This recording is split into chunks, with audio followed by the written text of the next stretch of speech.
Bonjour. Lorsqu'il avait été donné au professeur Tim Tran d'analyser la sortie du préfet du Fundi, il avait essentiellement basé son analyse sur le droit. Encadré par les textes. L'arrêté du préfet du Fundi tend en effet à mettre en péril des libertés fondamentales consacrées par la Constitution du Cameroun, laquelle Constitution reconnaît dans son préambule à chaque personne la liberté de mouvement, c'est-à-dire celle d'aller et de venir.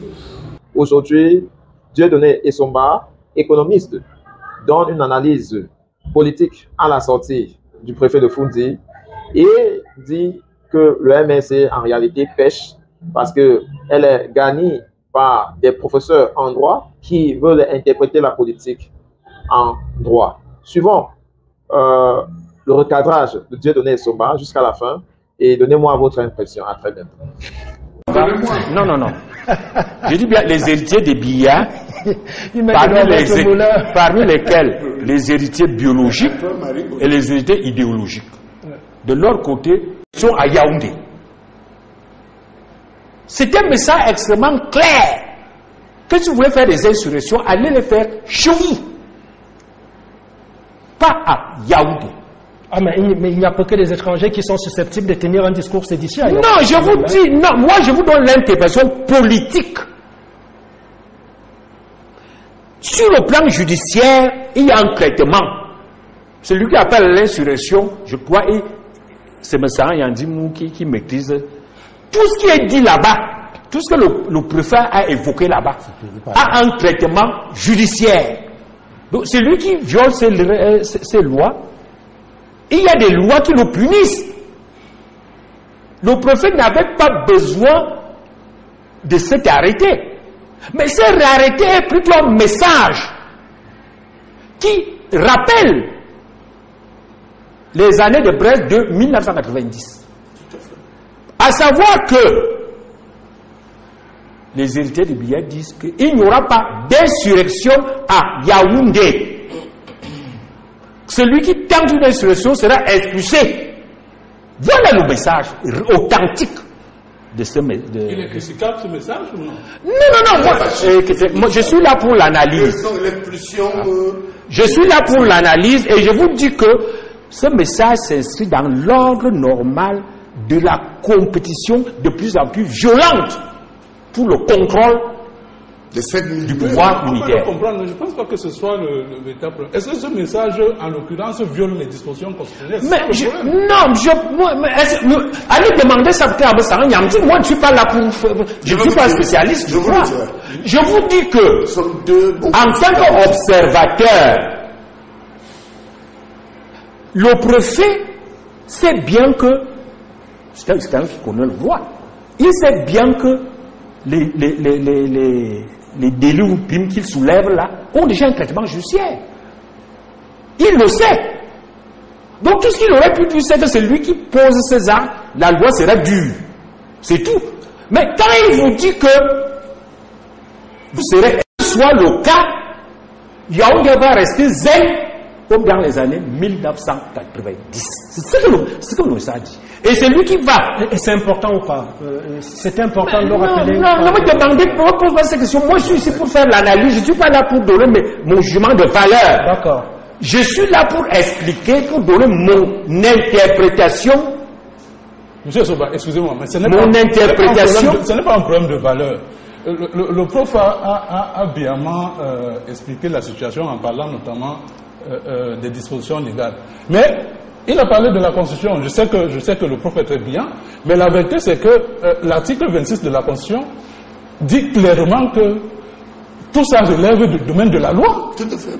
Tout ça relève du domaine de la loi. Monsieur le Président, on n'a pas à prendre l'arrêté là-dessus. Non, monsieur le Président.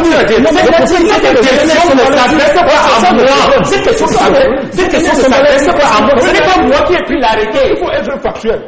Le préfet. Non, monsieur, vous n'avancez pas comment on fait l'analyse. Je suis un expert en matière d'analyse, mais le stratégie. Et je vous dis, non, moi je vous donne l'information. À savoir que les héritiers de Bilia vous disent que si vous voulez faire les insurrections, pas à Yaoundé.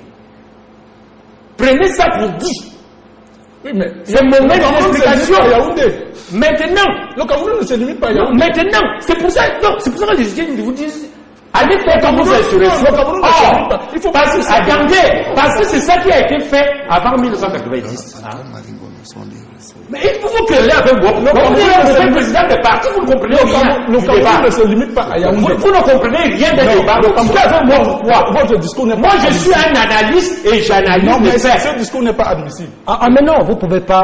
C'est vous m'enseignez maintenant. Alors, Dieudonné Somba, je vous en prie. Vous m'enseignez maintenant comment je dois faire les analyses. Dieudonné Somba, je vous en prie.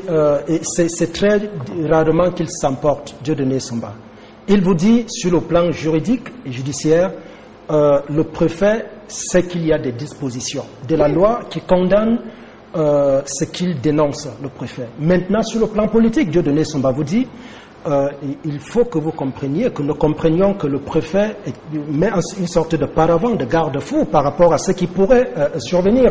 Et ce qui pourrait survenir, Monsieur le Président, c'est que personne n'admettra que Yaoundé, Bafoussam, Douala, tout ce que vous voulez, est des casses.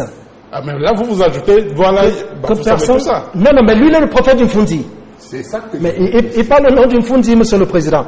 Alors, ce qui est à comprendre, et que Dieudonné Somba vous rappelez ici, c'est que l'on sache, et ça, on est d'accord là-dessus, qu'on n'invite pas des gens en plateau pour tenir des discours de soulèvement contre les institutions. Ça, c'est pas admissible. Il est là l'aîné, la déontologie l'interdit. La déontologie l'interdit et il n'y a aucun cadre qui permette qu'on tienne un discours violent sur les plateaux de débat. Et c'est ça que n'a cesse de rappeler le patron, le promoteur du groupe L'Anecdote, Sa Majesté Mokbelinga. Et c'est ce que nous appliquons ici. Maintenant, on peut avoir des égarements. Mais oui, Dieudonné Somba. Donc, nous allons être d'accord qu'il y a quelque chose à proscrire, c'est le discours violent.